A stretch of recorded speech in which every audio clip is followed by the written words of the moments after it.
olha a carinha dela, a carinha de alegria aí da Carmen Lúcia. Tá lá toda felizinha. O país está uma bosta. Você tem problemas generalizados aqui de segurança, educação, tem um monte de problema.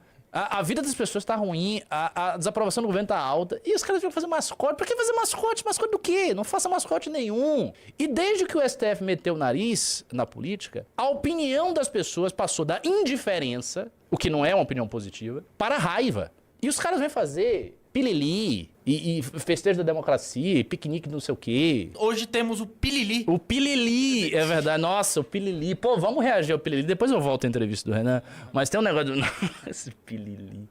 Aliás, só comentar uma coisa engraçada sobre o Brasil. A gente insiste ainda em ficar fazendo essas coisas com esses mascotes. Aí tem mascote da Copa, aí tem mascote da eleição. Minha gente, deixem de fazer isso. O país tá numa situação de bosta, entendeu? Tá tudo ruim.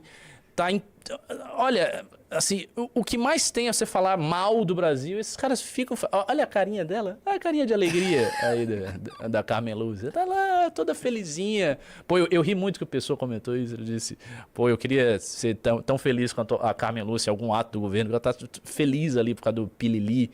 Sabe, e o Brasil continua fazendo essas coisas, criando mascotes.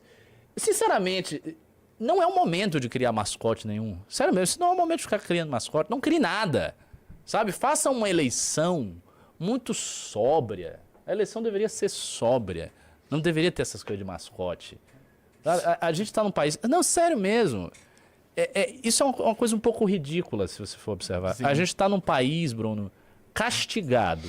O país está uma bosta. Você tem problemas generalizados aqui de segurança, educação. Tem um monte de problema. A vida das pessoas tá ruim. A desaprovação do governo tá alta. E os caras vão fazer mascote. Pra que fazer mascote? Mascote do quê? Não faça mascote nenhum. Faça uma eleição sóbria, uma eleição seca. Uma eleição, sabe? Temos aqui o rito e vamos fazer o rito e acabou. Fazendo mascote, pilili. Sinceramente...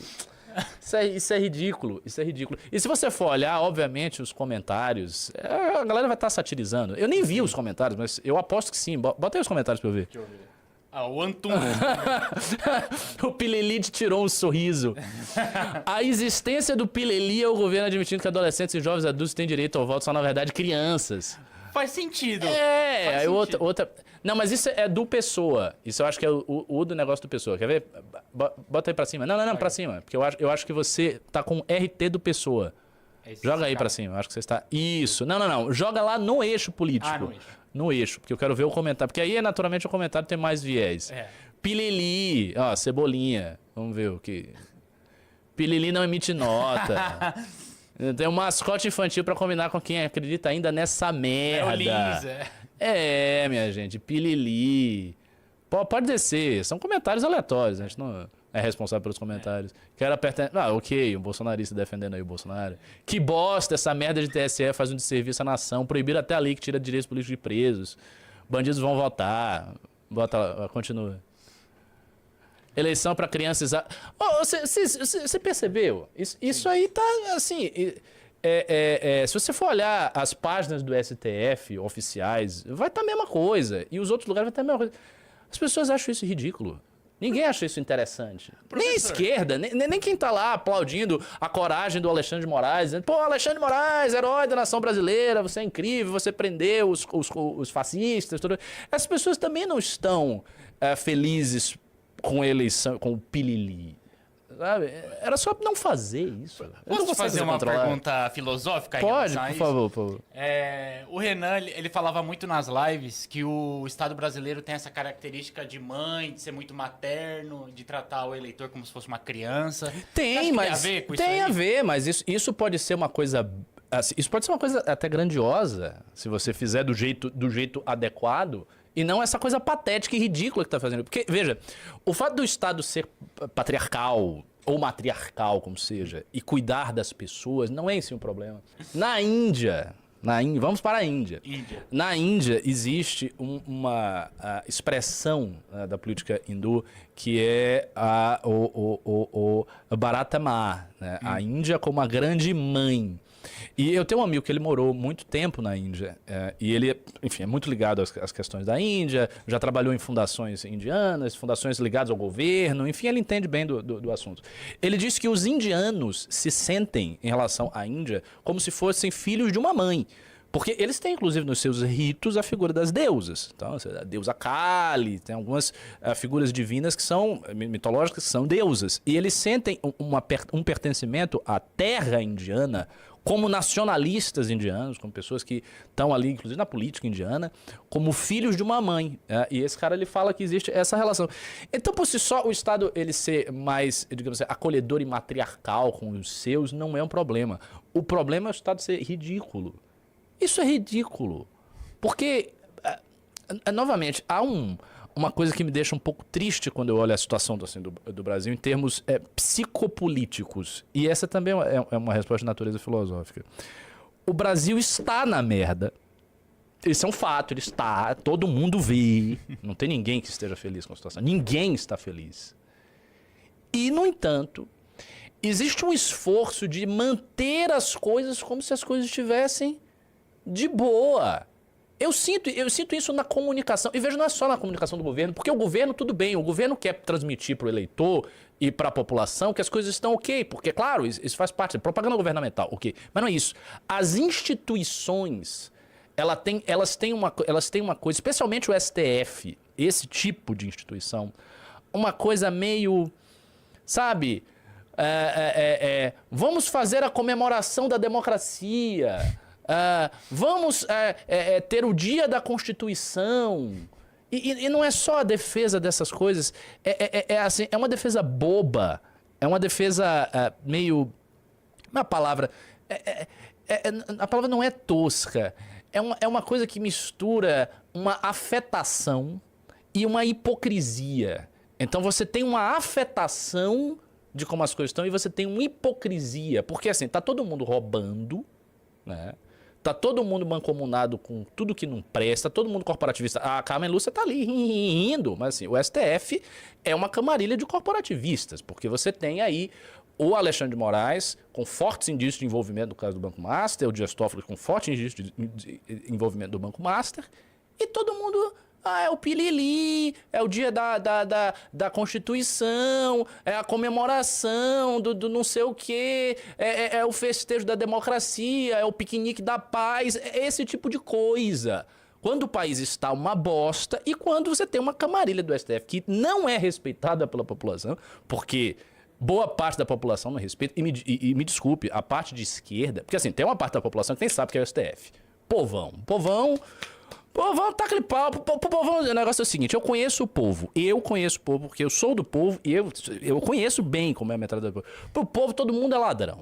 Todo mundo é ladrão, todo mundo não vale nada, o povo não tá nem aí pra nada, e o povo tem mais ou menos a ideia seguinte, se vier alguém que me defenda aqui em alguma coisa, que me dê alguma coisa, eu vou votar e é isso aí. É um voto pragmático, é uma mentalidade pragmática, as pessoas não estão acompanhando a composição do STF nem nada disso, elas não sabem disso. Elas só sabem que tem um monte de ladrão aí. Em Brasília, em qualquer lugar. É assim que elas pensam. Aí você tem uma parte do eleitorado que odeia o STF, né? Que é a direita, que é majoritária no Brasil, em termos de direito ideológico. Todo mundo de direito ideológico ali dos 20... desde a galera do MBL, que é a galera dos 20, dos 17, dos 25, até os velhos bolsonaristas. Ninguém gosta do STF. Aí você tem uma parte da esquerda que é bem minoritária, porque não é o eleitor do Lula. Então, a diferença importante. Em pesquisas, já se mostrou que a barra da direita é coisa de 40%. O eleitor do Lula é coisa de 13%. É bem diferente. O eleitor ideológico, eu falo. Não o eleitor ideológico, o eleitor de esquerda. Então, você tem, sei lá, 15% da população brasileira, 15% da população brasileira, do eleitorado brasileiro, que não gosta do STF também. Porque acha que o STF é burguês, mas que tá ali com o Alexandre de Moraes. E, sei lá, desses 15% de esquerdistas, tem, sei lá, 6% que acha o Alexandre de Moraes um herói de verdade.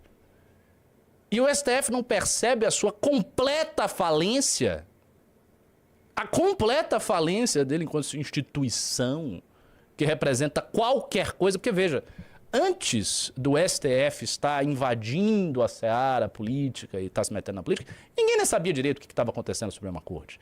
Isso também é outra coisa que o Renan fala na entrevista. Mas aí eu não vou cortar porque eu estou no fluxo do meu raciocínio, mas ele fala isso também, com acerto. As Supremas Cortes dos outros lugares devem, por questão de ofício, ser discretas. Ela não deve ficar se metendo. Então é natural que o cidadão que não está antenado na política e que não está assim, consumindo avidamente tudo que está acontecendo na política, não conheça a composição do STF. Não saiba direito quais são as decisões do STF. Somente algumas decisões que atingiriam uma repercussão maior, como foi, por exemplo, a decisão do aborto, lá nos Estados Unidos, em 1973, do caso Roe versus Wade. Questões grandes como essas, que têm realmente um alcance nacional, que podem mobilizar as pessoas. Mas de resto, as pessoas não sabem o que está nas Supremas Cortes, e com razão, porque não há motivo para isso.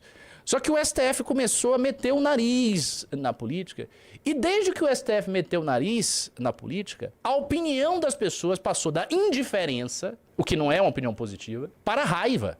E os caras vêm fazer pilili e festejo da democracia, e piquenique não sei o quê. Eu tô aqui sendo irônico, mas eles fazem coisas desse tipo, a gente sabe que eles fazem coisas desse tipo. Barroso toda hora tá fazendo alguma coisa. O Barroso outro dia tava numa festa da democracia, alguma coisa assim. Pra celebrar a Constituição, não sei o quê, né? Sabe, enquanto o país está uma bosta. Então, assim, ninguém está feliz com a Constituição, com a democracia. As pessoas querem uma coisa simples, elas querem prosperidade e elas querem um país que funciona. Quando o Renan vai nas entrevistas, ele fala estas coisas, as pessoas veem e sabem e se conectam. E por isso que eu disse que ele tem tudo e a única coisa que falta é ampliar a conexão. Basicamente isso, é ampliar a conexão para mais gente. E a gente fica vendo essas porra de pirili. Mas, enfim. Não, me deixa uma certa irritação mesmo quando eu vejo isso. O senhor não acha que eles agirem dessa forma é a forma correta pro retardado idiota brasileiro que não acredita em nada? Não.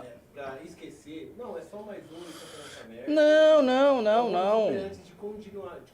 Não. Eles agem dessa forma porque eles estão desconectados.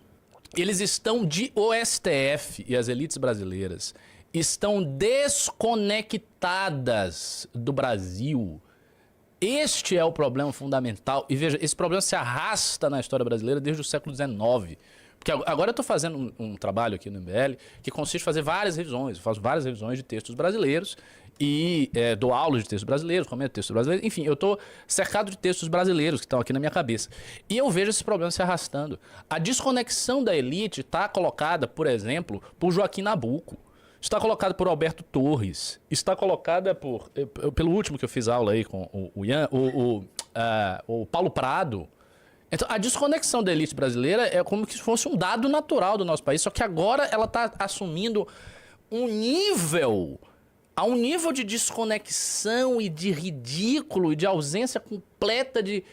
Sabe? Que chega... Parece que você está vendo um circo. E é lógico que o STF lança essa porcaria desse piliri e todas as pessoas elas vão ironizar isso aí, porque a situação está uma merda.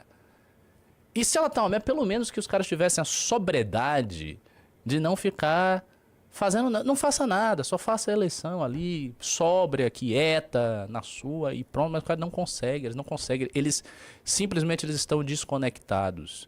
Eles estão, assim, o STF é profundamente desconectado. Eu me lembro agora. Eu tava vendo, isso tem bastante tempo, isso tem coisa de mais de um ano. Eu acho que era o Alexandre de Moraes que falava, o Gilmar Mendes, algum dos ministros do STF. Vocês não vão conseguir pegar isso, não. Mas eu via e que eles faziam um comentário, o Oro Barroso, era um comentário sobre a legitimidade do STF. Os caras falavam assim que o STF tinha legitimidade com a população. Não, porque há uma legitimidade do STF com a população e não sei o quê, e bababá. E são algumas vozes radicais, são algumas vozes radicais que se incomodam aqui com a atuação do STF, mas na realidade, boa parte da população... Não são algumas vozes radicais. Não são algumas vozes radicais. Na realidade, é o contrário. Boa parte da população não está nem aí para o STF. Porque o STF é uma corte que perdeu respeito. E perdeu respeito por causa de tudo que a gente está vendo. Porque infringe a Constituição. Porque tem ministro claramente com suspeita de envolvimento. Porque fez uma grande maracutaia para colocar o Lula de novo no poder. Como é que foi isso aí? O Lula estava preso, depois ele saiu. Aí errou e tal, foi um erro. Tava tudo errado, ele não fez nada, ele saiu. E aí tem com a questão formal de blá blá blá. Ninguém acredita nesse papo, cara. Porque isso tudo é político. E aí vem essa coisa, a defesa da democracia, que eles fazem desse jeito açucarado e sempre desconectado, novamente, porque as pessoas não estão felizes com a democracia. E veja, quando eu falo isso, não se trata de, então vamos destruir a democracia do Brasil, vamos criar uma ditadura. Não é isso. É ver que as coisas estão em crise, em profunda crise. E por isso nosso discurso tem algo a acrescentar.